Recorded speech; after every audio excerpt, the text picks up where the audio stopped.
ஞானானந்தமயம் தேவம் நிர்மலஸ்படியாகிருதையும் ஆதாரம் சர்வ வித்யானாம் ஹயக்ரீவம் பாஸ்மகே. நேயர்கள் அனைவருக்கும் அஸ்ட்ரோ கேஎஸ் ஐயங்காரின் பணிவான நமஸ்காரங்கள். வருட பலன் 2025 1/1/2025 ஆங்கில புத்தாண்டு. இந்த வருஷம் புதன்கிழமை அன்னைக்கு ஒரு பெரிய ஏற்றத்தோடு பிறக்கிறது. பொதுவாகவே பார்த்தீங்கன்னா நம்ம தமிழ் வருட பிறப்பு தான் பெரிய விஷயமாக கொண்டாடுவோம். இருந்தாலும் இந்த கேலண்டர் இயர்ன்றது எது கொண்டாடுறது அப்படின்னா, எல்லா விதமான உலக நாடுகள் எல்லாமே இந்த கேலண்டர் இயரை தான் முக்கியமாக உபயோகப்படுத்துறதுனால நம்ம இந்த கேலண்டர் இயரை கொண்டாடுறோம். புதன்கிழமை பிறக்கிறது. உத்திராட நட்சத்திரம் மிகவும் ஏற்றம். அதுவும் புதனும் சூரியனும் 9ஆம் இடம் அப்படின்னு சொல்லக்கூடிய தனுசுல பாக்யஸ்தானத்தில் உட்காந்துருக்கிறது பெரிய விசேஷம். இந்த வருஷம் பிறக்கும் பொழுது என்னென்ன கோல்சாரம் இருக்குது அப்படின்றத பார்க்கலாம். இந்த வருஷத்தில் எந்தெந்த மாற்றங்கள் இருக்குது, அதாவது மெதுவாக செல்லக்கூடிய கிரகங்கள் என்ன மாற்றங்கள் இருக்குது, இந்த வருடத்தில் இந்தியாவினுடைய ஒரு சில முக்கியமான பலன்கள் எப்படி இருக்கும் அப்படின்றதையும் பார்ப்போம். முதல்ல இந்த வருஷத்தினுடைய கோல்சாரம் ஆரம்பிக்கும் பொழுது என்ன அப்படின்னு பார்க்கும்பொழுது, ரிஷப ராசியில் குரு வக்கரகதியில், கடக ராசியில் செவ்வாய் வக்கரகதியில், கன்னி ராசியில் கேது, தனுசு ராசியில் சூரியன் புதன் மற்றும் சந்திரன், கும்ப ராசியில் சனி மற்றும் சுக்கிரன், மீன ராசியில் ராகு. இந்த மாதிரியான காலகட்டத்தில் இந்த வருஷம் பிறக்கிறது. இந்த வருஷத்தில் பார்த்தேனால் அதாவது ராகு கேத்து பெயர்ச்சி இருக்குது. அதாவது 26/4/2025 அப்போது ராகு கேத்து பெயர்ச்சி வாக்கிய பிரகாரம். அது தவிர குரு பெயர்ச்சி 11/5/2025 அன்னைக்கு குரு பெயர்ச்சி வருது. இது ரெண்டு தான் இந்த வருஷத்தினுடைய மிக முக்கியமான பெயர்ச்சிகள். வாக்கிய பஞ்சாங்கத்தின் பிரகாரம் சனி பெயர்ச்சி அடுத்த வருஷம், அதாவது 2026 மார்ச் மாதம் வருது. ஸோ இந்த வருஷம் சனி பெயர்ச்சி வாக்கிய பஞ்சாங்கம் பிரகாரம் கிடையாது. இந்த வருஷத்தில் பார்த்தேனால் நல்ல ஒரு ஏற்றமான காலம். ஏன்னா இந்தியாவுக்கு மகர ராசின்னு சொல்லக்கூடியது, அதனால் நல்ல ஒரு ஏற்றம். 2ஆம் இடத்துல சனியும் சுக்கிரனும் சேர்ந்திருக்கிறது பெரிய விசேஷம். பண வரவிற்கு பஞ்சம் இருக்காது. இந்தியாவில் பொருளாதாரம் உயரக்கூடிய வாய்ப்புகள் மிகவும் அதிகம். அது தவிர வெளிநாட்டினுடைய ஃபண்ட்ஸ் எல்லாம் நிறைய வரக்கூடிய வாய்ப்புகள் உண்டு. ஏன்னா 12ஆம் இடத்துல சூரியனும் புதனும் இருக்கிறது ரொம்பவும் ஏற்றம். அது தவிர ஷேர் மார்க்கெட்லலாம் பெரிய ஏற்றம் கிடைக்கக்கூடிய காலகட்டமாக அமைய போகிறது. இந்த வருஷத்தில் பார்த்தேனால் முயற்சிகள் எல்லாமே வெற்றி பெறக்கூடிய காலகட்டமாகவும் இருக்கும். 2025 ஏப்ரல் மாதத்திற்கு மேலே பார்த்தீர்களேயானால், அதாவது ராகு கேத்து பெயர்ச்சியின் போது ராகு 2ஆம் இடத்துலையும் வரார், கேத்து 8ஆம் இடத்துக்கு போகிறார். அதனால் அதாவது ராசிக்கு 8ஆம் இடத்துக்கு போகிறார். இதன் மூலியமாக சில பிரச்சனைகள் வரக்கூடும். அதாவது இந்த கண் நோய் சம்பந்தமான பிரச்சனைகள். ஏன்னா சூரியன் வீட்டில் கேத்து இருக்கிறதும் சூரியன் 12ஆம் இடத்துல மறைகிறதும் கண் நோய் சம்பந்தமான பிரச்சனைகள் வரக்கூடிய காலகட்டமாக அமைய போகிறது. அதாவது ஏப்ரல் மேக்கு மேலே பார்த்தீங்களேனால் ஒரு சின்ன பிரச்சனைகள் வரக்கூடிய வாய்ப்பு இருக்கும்.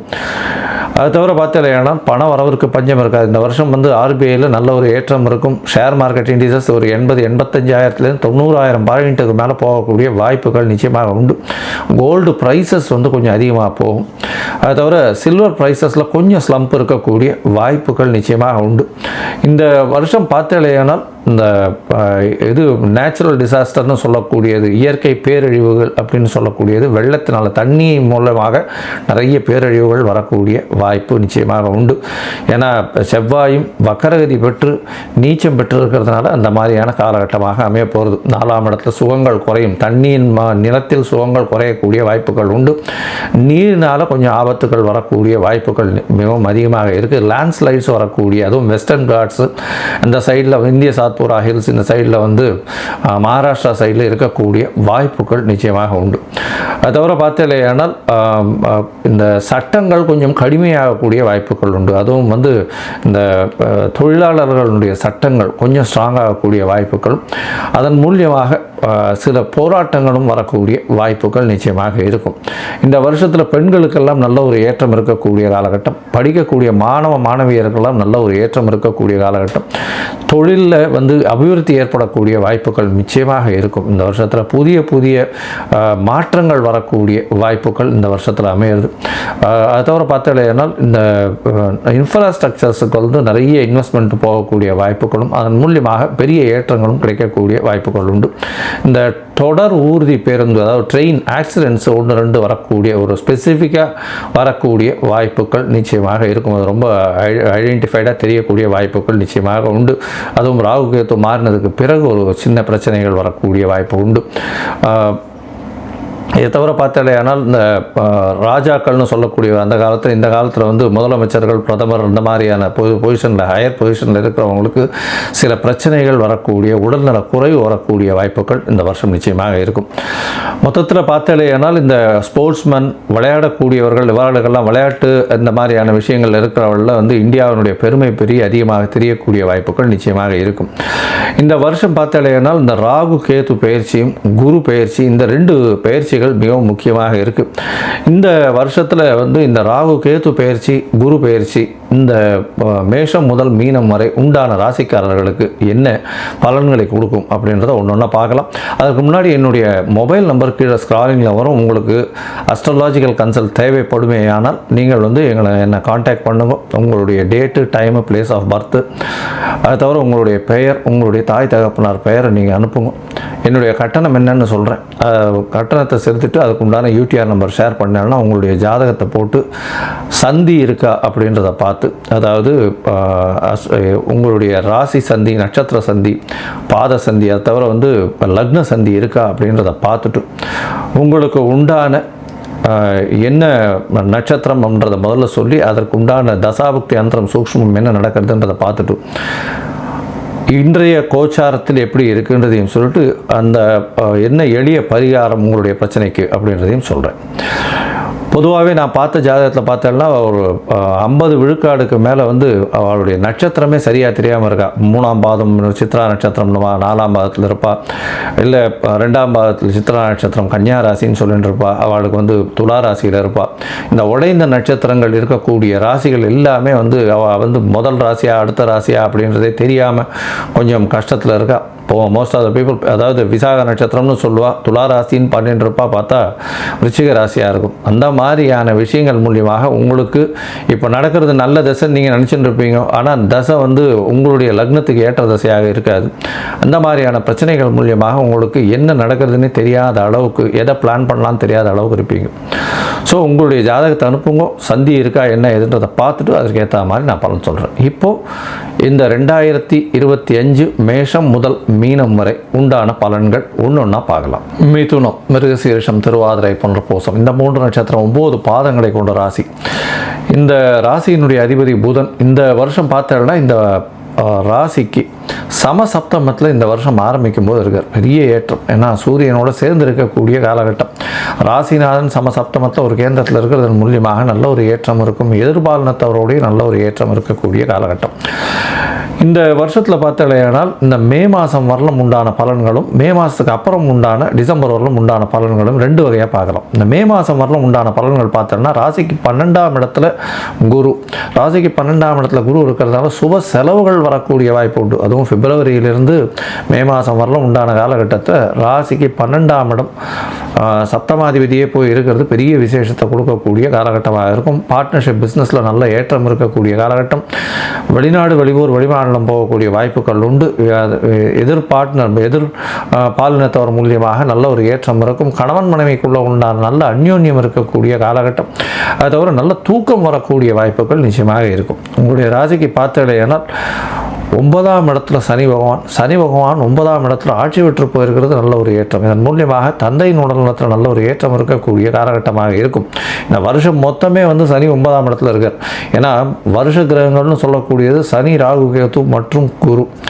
இந்த வருஷத்தில் பார்த்தீங்கன்னா ஏப்ரல் மாதம், மே மாதம் 11 தேதி வரலும் குரு பகவான் உங்களுடைய ராசிக்கு 12ல் இருக்கார். இந்த காலகட்டத்தில் உங்களுடைய ராசிக்கு பார்த்தீங்கன்னா 4ஆம் இடத்தை குரு பார்க்குறார். 4ஆம் இடத்தை குரு பார்க்குறார், 6ஆம் இடத்தை பார்க்குறார், அதுக்கப்புறம் 8ஆம் இடத்தை பார்க்குறார்.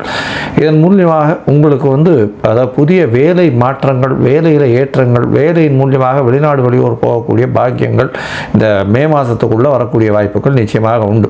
அது தவிர பார்த்தாலேனால் ராகு கேதுவும் வந்து இந்த வருஷம் மாறுறா. அது வந்து ஏப்ரல் 26 தேதிக்கு மாறுறா. இந்த காலகட்டத்தில் ராசிக்கு 10ஆம் இடத்துல ராகுவும் 4ஆம் இடத்துல கேதுவும் இருக்கிறதுனால பெண்களுக்கு கர்ப்பப்பையில் சிறு சிறு பிரச்சனைகள் வரும், மாதவிடாய் கோளாறுகள் இருக்கக்கூடிய வாய்ப்புகள் நிச்சயமாக உண்டு. இந்த காலகட்டத்தில் பார்த்தீங்கன்னா உங்களுடைய சுகங்கள் குறையக்கூடிய வாய்ப்பும், தாயின் உடல்நிலை சற்று பின்னடைவும் இருக்கக்கூடிய வாய்ப்புகள் உண்டு. இந்த மே 11 தேதிக்கு மேலே பார்த்தோம்னா குருவும் வந்து உங்களுடைய ராசிக்கே வந்துடுறோம். ராசியில் ஜென்ம குரு வனத்திலே அப்படின்னு சொல்லுவாள். இருந்தாலும் உங்களுடைய ராசியிலேயே குரு பகவான் வர்றதுனால பார்ட்னர்ஷிப் பிஸ்னஸில் பெரிய ஏற்றம் கிடைக்கக்கூடிய காலகட்டம். அதை தவிர பார்த்தீங்கன்னா 10ஆம் அதிபதி 7ஆம் இடத்துல இருக்கிறது ரொம்ப பெரிய விசேஷம். இதன் மூலியமாக தொழிலில் அபரிமிதமான யோகம் வரக்கூடிய காலகட்டமாக இருக்கும். கணவன் மனைவிக்குள்ளே நல்ல ஒரு ஏற்றம் இருக்கும். திருமணம் ஆகிறதுக்கு பார்த்துட்டு இருக்கவாளுகள்லாம் கல்யாணம் ஆகக்கூடிய வாய்ப்புகள் நிச்சயமாக இருக்கும். குழந்தை பிராப்தி ஏற்படக்கூடிய பாக்கியம் நிச்சயமாக உண்டு. இதை தவிர பார்த்தோம்னா உங்களுடைய ராசியில் இருக்கக்கூடிய குரு பகவான் ராசிக்கு 5, 7, 9 3 இடத்தை பார்க்குறார். 3 இடமும் அதை அதிகமாக சுபத்துவம் அடையக்கூடிய காலகட்டம். 5ஆம் இடத்துக்கு உண்டான குழந்தை பிராப்தி பூர்வ புண்ணிய ஸ்தானம் வலுப்பெற்று போகிறதுனால உங்களுக்கு எல்லா விதமான முன்னேற்றங்களும் இருக்கக்கூடிய காலகட்டம். அதை தவிர பார்த்தோம்னா ரொம்ப நாளாக வந்து குழந்தை பிராப்தி இல்லாதவர்களுக்கு கண்டிப்பாக குழந்தை பிராப்தி ஏற்படக்கூடிய பாக்கியம் நிச்சயமாக உண்டு. உங்களுடைய ராசிக்கு சப்தமத்தை பார்க்குறார். அதனால் திருமண பாக்கியம் கண்டிப்பாக கைகூடக்கூடிய வாய்ப்புகள் உண்டு. ராசிக்கு 9ஆம் இடத்துல குருவின் பார்வையில் ராகுவும் சனியும் இருக்கிறது நல்லது. கோதண்ட ராகுவாக மாறுவார். நல்ல ஒரு ஏற்றத்தை கொடுக்கக்கூடிய காலகட்டமாக இருக்கும். தந்தையின் மூலியமாக திடீர் பணம் வரக்கூடிய வாய்ப்புகள் நிச்சயமாக இருக்கும். இந்த வருஷம் பார்த்தீங்கன்னா உங்களுடைய ராசிக்கு 10ஆம் இடத்துல, அதாவது 9ஆம் இடத்துலையே வந்து ராகு வந்துடுறார். 10ஆம் இடத்துல இருந்தவர் 9ஆம் இடத்துல வரார். 9ஆம் இடத்துல வந்து தந்தையின் உடல்நலத்தை சற்று பின்னடைவே கொஞ்சம் கொடுப்பார். ஏன்னா ராகு 9ஆம் இடத்துல வந்தானா உயிர் காரகத்துவத்தை சற்று பின்னடைவு கொடுப்பார். இருந்தாலும் வெளிநாடு போய் படிக்கணும்னு நினைக்கிறவர்களுக்கு திடீர்னு நல்ல ஒரு சான்ஸை ஏற்படுத்தி கொடுக்கக்கூடிய வாய்ப்பு. படிக்க போட்டித் தேர்வில் இருக்கிறவங்க வெளிநாடு போய் படிக்கணுன்றவங்களுக்குலாம் நல்ல ஒரு ஏற்றம் இருக்கக்கூடிய காலகட்டமாக அமைய போகிறது. உங்களுடைய ராசிக்கு பார்த்தீங்கன்னா 3, 7, 11 இந்த 3 இடத்தையும் வந்து ராகுவும் கேத்துவும் அதே மாதிரி 3, 7, 11 பார்க்குறதா கேத்துவனுடைய பார்வைகளை சொல்கிறேன். சப்தமத்தை ராகு பார்க்குறதுனால உங்களுடைய முயற்சிகள் நல்ல ஒரு ஏற்றத்தை கொடுக்கக்கூடிய காலகட்டம். 9ஆம் இடத்துல வந்து ராகு இருக்கிறது அப்படின்னும் போது உங்களுடைய பூர்வ புண்ணிய ஸ்தானம் அப்படின்னு சொல்லக்கூடியதும் உங்களுடைய பாக்கியஸ்தானம் சற்று கெடக்கூடிய வாய்ப்புகள் நிச்சயமாக உண்டு. ஏன்னா அசுப கிரகங்கள் 9ஆம் இடத்துல இருக்கிறதுனால பாக்கியங்கள் கெடக்கூடிய வாய்ப்புகள் நிச்சயமாக இருக்கும். இதன் மூலியமாக பார்த்தாலேனா உங்களுக்கு வரக்கூடிய லக்கு ஃபேவரபுளாக இருக்காது. அதாவது எப்போ அப்படின்னா 2025 மே 11 தேதிக்கு மேலே பார்த்தோம்னா கொஞ்சம் லக்கு ஃபேவர் பண்ணாது. அதாவது ஒரு ஈக்குவல் காம்படிஷனில் இருக்கும்போது உங்களுக்கு வந்து அதில் ஒரு அட்வான்டேஜ் இருக்காது. பிரச்சனைகள் வந்து நிச்சயமாக வரும். அதன் மூலியமாக போட்டியில் வந்து 99.9% வரலும் வருவீங்க. அதுக்கு மேலே யாராவது காம்படிஷனுக்கு இருந்தாங்கன்னா அவங்க தான் வின் பண்ணி போகக்கூடிய வாய்ப்புகள் நிச்சயமாக உண்டு. உங்களுடைய ராசிக்கு பார்த்தோம்னா 11ஆம் இடத்தை இவர் ராகு பார்க்குறார். அதே மாதிரி பார்த்தாலேனா உங்களுடைய ராசிக்கு 7ஆம் இடத்தையும் வந்து ராகு பார்க்குறார். அதாவது 3, 11 அப்படின்னு 2 இடத்தையும் பார்க்கக்கூடிய பார்வை உண்டு. அதை தவிர 7ஆம் இடத்தையும் பார்க்குறார். இதன் மூலியமாக பார்த்தோம்னா 11ஆம் இடத்தை ராகு பார்க்கறதுனால பணவரவிற்கு பஞ்சம் இருக்காது. மூத்த சகோதரர்கள் கூட சிறு சிறு பிணக்கு ஏற்படக்கூடிய வாய்ப்புகள் உண்டு. அதை தவிர வந்து எதிர்பாலினத்தவரோட சற்று பின்னடைவு, அதாவது பேச்சில் கொஞ்சம் பிரச்சனைகள் இருக்கக்கூடிய வாய்ப்புகள் உண்டு. இந்த வருஷம் பார்த்தாலேனா பொதுவாகவே இந்த ராகு கேத்து பயிற்சியும் சரி குரு பயிற்சியும் சரி இந்த மிதுன ராசிக்காரர்களுக்கு நல்ல ஒரு ஏற்றத்தை கொடுக்கும். ஏன்னா 3ஆம் இடத்துல கேத்து பகவான் இருக்கிறது நல்ல முயற்சிகள் எல்லாவற்றிலும் வெற்றியை பெறக்கூடிய வாய்ப்புகள் நிச்சயமாக உண்டு. எடுத்த காரியங்கள் நிச்சயமாக வெற்றி பெறும். அதாவது முயற்சிகளில் சிறு சிறு தோல்வி வந்து அதன் மூலியமாக அதற்கு ஒரு பெரிய ஏற்றத்தை கொடுக்கக்கூடிய காலகட்டமாக அமைப்போகிறது. இந்த வருஷம் 2025 இந்த மிதுன ராசிக்காரர்கள் அதுவும் வந்து பார்த்தோம்னா இந்த பேப்பர் சார்ட்டர்ட் அக்கௌண்டன்ட்டு, பேப்பர் வியாபாரம் பண்ணுறவங்க, புத்தக வியாபாரம் பண்ணுறவங்க, அதை தவிர கம்யூனிகேஷன் இந்த மாதிரியான இதில் இருக்கிறவங்க, மெக்கானிக்கல் கம்யூனிகேஷன் இன்ஜினியர்ஸு இந்த மாதிரி இருக்கிறவங்களுக்கெல்லாம் பெரிய ஏற்றம் கிடைக்கக்கூடிய காலகட்டமாக அமைய போகிறது. இந்த வருஷம் வந்து பார்த்தாலேனால் இந்த கலைத்துறையில் இருக்கிறவர்களுக்கு பேக்ரவுண்ட் ஸ்கோர் பண்ணுற மியூசிக்கில் இருக்கிறவா, அதை தவிர வந்து இது வாய்ப்பாட்டு இல்லாமல் இன்ஸ்ட்ருமெண்டல் மியூசிக்கில் இது பண்ணுறவாளுக்கு பெரிய ஏற்றம் கிடைக்கும். அது தவிர கலைத்துறையில் இருக்கிறவாளுக்கு ஆர்ட் டைரக்டருக்கு பெரிய ஏற்றங்களும் மாற்றங்களும் கிடைக்கக்கூடிய காலகட்டமாக அமையும். சார்ட்டர்ட் அக்கௌண்டன்ஸுக்கெல்லாம் நல்ல ஒரு ஏற்றமான காலமாக அமைய போகிறது. இந்த வருஷம் வந்து நீங்கள் ஹயக்ரீவரை போய் சேவிச்சுட்டு வாங்க. செட்டி புண்ணியம் ஹயக்ரீவரை போய் சேவிச்சுட்டு வர்றதன் மூலியமாக உங்களுக்கு எல்லா விதமான ஏற்றங்களும் மாற்றங்களும் உங்கள் வாழ்வில் நிச்சயமாக வரும்.